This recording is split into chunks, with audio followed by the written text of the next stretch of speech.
Right now, something is happening in the market that only occurs once every decade. And the last 3 times this happened, regular people with regular jobs turned a few $1,000s into life-changing wealth. I'm talking about teachers, nurses, and truck drivers who became millionaires.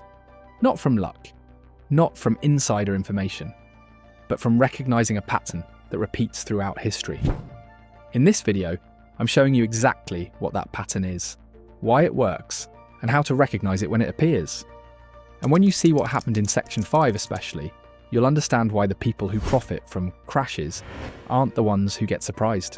They're the ones who are prepared. Let me show you the pattern. Most people think market crashes destroy wealth. They're wrong. Crashes transfer wealth. From the panicked to the prepared. From the emotional to the disciplined. From the crowd to the contrarians. This isn't a theory. This is documented history repeated over and over for the past 100 years. And if you understand the pattern, you can position yourself on the right side of the next transfer. So let's start with the most recent example. Number 1, the 2009. Moment that changed everything. First, let me paint you a picture. It's 2009. The world just went through one of the worst financial crashes in history. Everyone is terrified.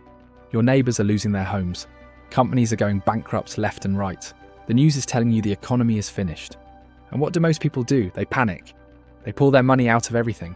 They hide it under the mattress. But there's a small group of people who did something different. They looked at the fear, the panic, the chaos, and they saw opportunity. Not because they were lucky, not because they had insider information, but because they understood one simple truth about how markets work. Here's what they knew. When everyone is selling, prices drop to levels that make absolutely no sense. In 2009, you could buy shares of Apple for around $12. Amazon was trading at about $85. The S&P 500 dropped to around 670 points. These were companies still making products people wanted, still generating revenue, still employing thousands. The fundamentals hadn't changed overnight, but the prices had collapsed because fear took over. Number 2. What happened next proves the pattern. Fast forward to 2021, just 12 years later. That same Apple stock, over $150. Amazon, nearly $3,500. The S&P 500, above $4,700. People who invested $10,000 into the S&P 500 in March 2009 saw that money grow to over $70,000. That's a 600% return. Not from gambling, not from luck, just from buying when everyone else was selling. But here's where it gets interesting. This wasn't the first time this happened. Go back to March 2000. The dot-com bubble just burst. Technology stocks crashed. People said the internet was a fad. The Nasdaq fell from over 5,000 points to below 1,200.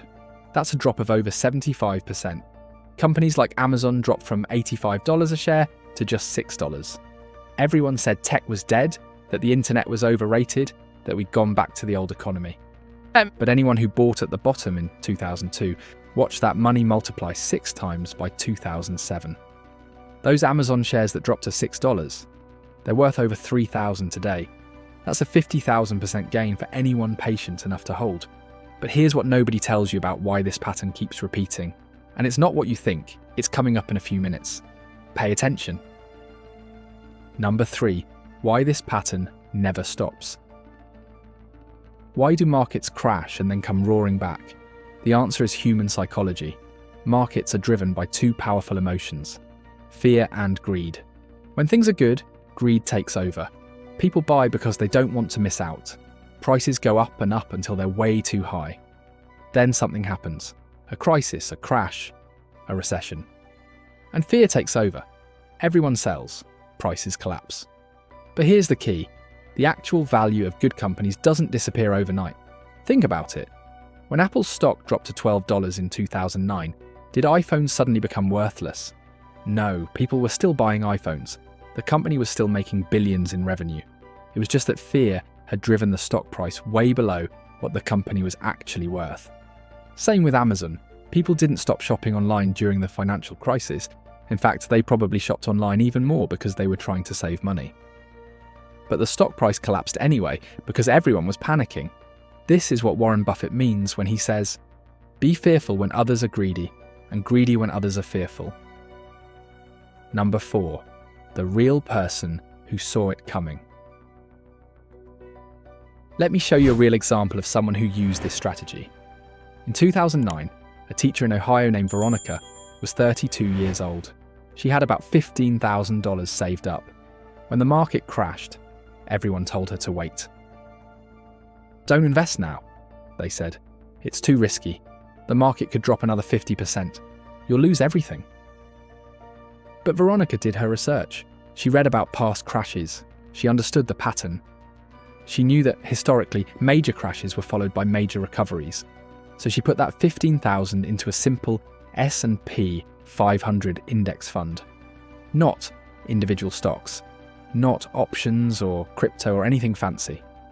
Just a boring index fund that tracked the 500 biggest companies in America. By 2020, that investment was worth over $90,000. She didn't try to time the market. She didn't day trade. She didn't check her accounts every day. She just bought and held. And now she's on track to retire early because of that one decision she made when she was 32. Most people think they missed it. They think 2009 was the only chance. But here's what they don't realise. We might be setting up for another moment just like that. Right now. In 2026. And I'll show you exactly why in a few minutes.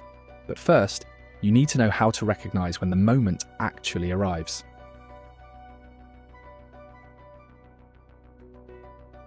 Number 5.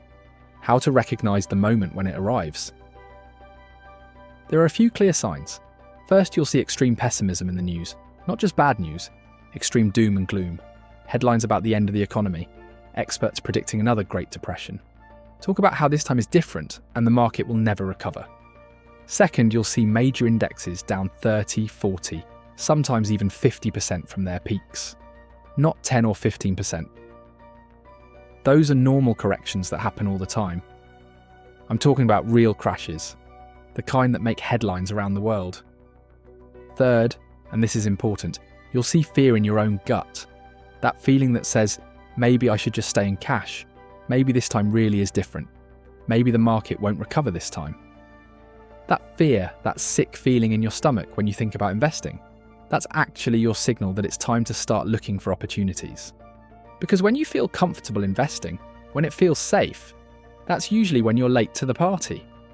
When you're terrified, that's usually when the best deals exist. Number 6, the 3 rules that protect you. Let's talk about risk because I know that's on your mind. Yes, investing when the market is down carries risk. Companies can fail. Markets can stay down longer than you expect. This is all true. This is why you need to follow 3 critical rules. Rule 1. Only invest money you won't need for at least 5 years, preferably 10. This isn't money for next month's rent or next year's vacation. This is long-term money. Money you can afford to leave alone and let compound. If you might need the money in the next year or 2, keep it in cash. Rule 2. Focus on diversified investments like index funds rather than individual stocks, unless you really know what you're doing. When you buy an S&P 500 index fund, you're not betting on one company. You're betting on the entire American economy. And over the long term, the American economy has always grown. Rule 3. Never invest borrowed money unless you fully understand the risks and have a solid plan to pay it back. Don't gamble with debt. Ever. Follow these 3 rules and you drastically reduce your risk. Number 7. Why 2026 might be that moment. As I'm recording this in early 2026, we're seeing some interesting patterns emerge. We've had significant volatility over the past couple of years. Certain sectors have pulled back substantially from their highs. Interest rates have been high for an extended period. Inflation has been a persistent concern. Consumer confidence is shaky. Now, I'm not saying we're at the exact bottom right now. Nobody can predict that. What I am saying is that we're in a period where fear is starting to creep into the market, where valuations in many sectors are becoming more reasonable, where the risk-reward ratio is starting to shift in favour of long-term investors. Look at what happened with technology stocks over the past year or 2. Companies that were trading at insane multiples in 2021, where investors were paying 50 or 100 times earnings, have come back down to earth. Many growth stocks are down 50, 60, even 70% from their peaks. Some of these companies are garbage.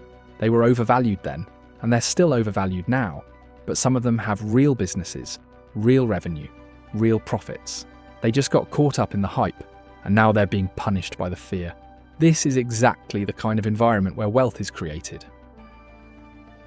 Number 8. What you should do right now. Let me give you a practical approach. If you have money to invest, don't put it all in at once. Use a strategy called dollar cost averaging. Take your total amount and divide it into chunks. Maybe you invest 20% of it now, then 20% more in a month, then 20% more the month after that. This way, if the market goes down more, you're buying at even better prices with your later investments. If it goes up, you still got some money in early. And you're participating in the gains. Focus on quality. Look for companies or funds that have survived multiple economic cycles.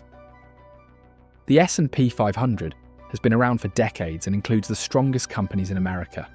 Total market index funds give you exposure to thousands of companies at once, spreading your risk. Don't try to pick the next Apple or Amazon. Most professional investors can't do that. Instead, buy everything. Buy the whole market through an index fund. That way, you don't need to pick winners. You just need the market to do what it's always done, which is to go up over time. Now here's the bigger truth behind all this. You're not just learning about market crashes. You're learning how to think differently than 95% of people. You're not just choosing investments. You're choosing to go against the crowd when it matters most. The crowd buys at the top when prices are high and everything feels safe. The crowd sells at the bottom when prices are low and everything feels scary. The crowd gets it backwards every single time. Wealth isn't built by following the crowd. Wealth is built by understanding cycles, by recognizing when emotions have pushed prices away from reality, by having a plan and sticking to it even when it feels uncomfortable. Think about it. The teacher who invested $15,000 in 2009 didn't have special knowledge. She didn't have insider information. She just looked at the data, saw the pattern, and had the courage to act. That's the real difference. Not intelligence, not luck. Courage. The courage to act when everyone else is frozen by fear. Are you willing to develop that courage? Because the next crash is coming, and when it does, you'll either be prepared or you'll be one of the people watching from the sidelines wishing you had acted. Here's the reality. 10 years from now, people will look back at this period and say, that was the time to invest. Just like they say about 2009, just like they say about 2002. The only question is, will you be one of the people who took advantage of it? Or will you be one of the people who watched from the sidelines? Share this with someone who needs to hear it. A parent, a friend, someone planning their future. Drop a comment with your biggest takeaway. Subscribe if you want more truth. I'll see you soon.